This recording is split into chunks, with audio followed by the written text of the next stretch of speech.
What's going on, guys? Shevon here, back with a new video, and today we're gonna talk about HomePods. Now, to me, this just sounds a little bit familiar, guys. Remember the iPod? Remember that iPod? HomePod, iPod. Yeah, you get the gist. So basically, I'm just saying this sounds like deja vu.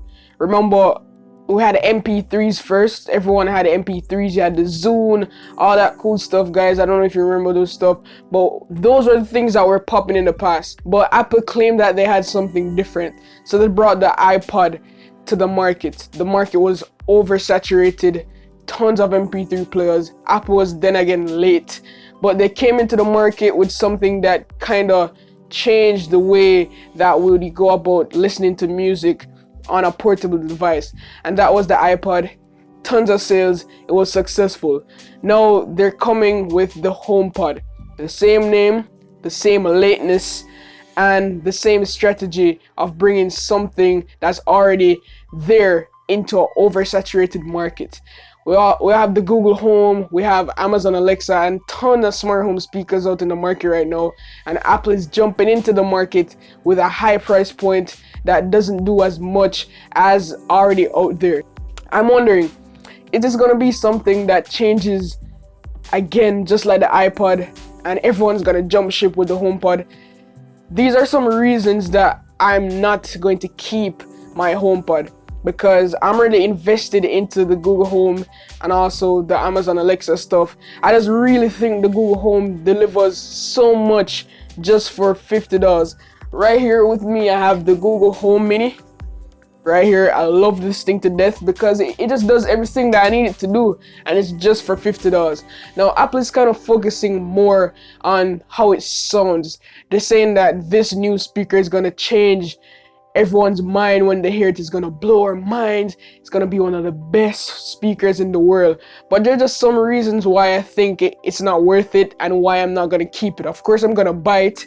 I'm gonna review it for you guys. I might keep it if I end up liking the speaker, but for me personally, I'm not gonna keep it in like how it's looking right now, how Apple is positioning this thing and what it's offering for its price.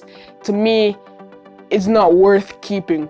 Now, let's talk about the first thing. The first reason that turned me off from the HomePod is the price. It comes in at $349 US, basically $350 US for something that has never been on display anywhere. We haven't heard anything about it. It's just launching with this price.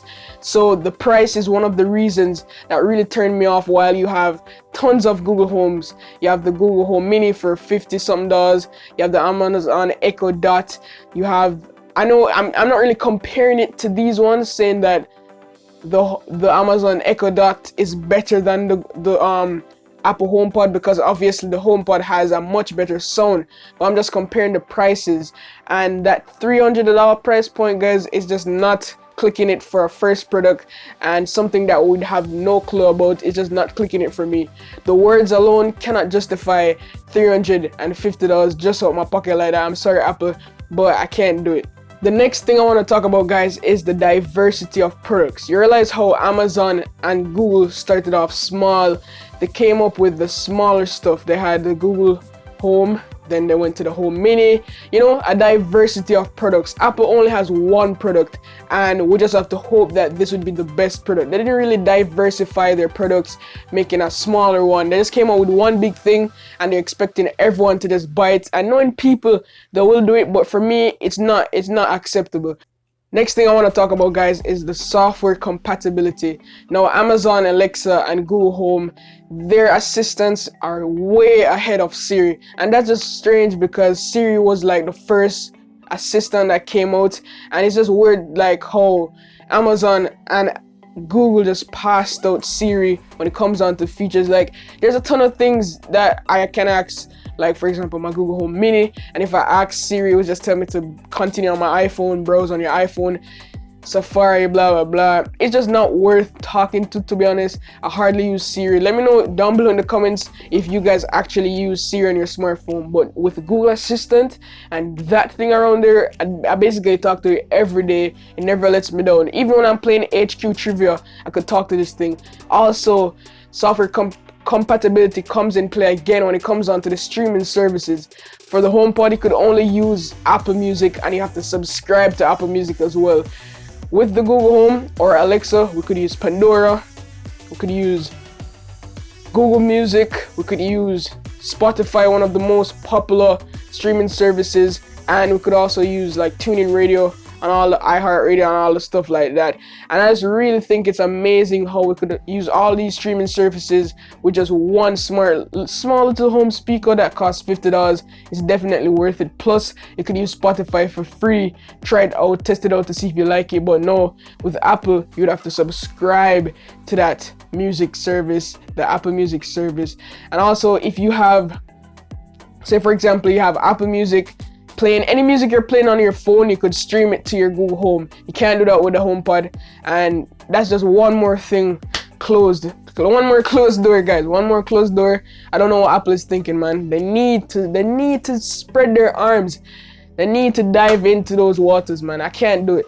The last reason why I will be not keeping my HomePod is that the features are incomplete. This means that it will not be shipping with AirPlay 2, and AirPlay 2 is basically something that is needed for stereo audio with a different HomePod and room-to-room playing. So if you have a HomePod in the kitchen and you want to play a HomePod downstairs, it doesn't make sense to buy two HomePods because you can't pair them together at this date. And Apple always claims that they're not impatient. They claim that they don't try to be first, they try to be the best. But why are you shipping your devices without the main features that let a smart speaker be a smart speaker?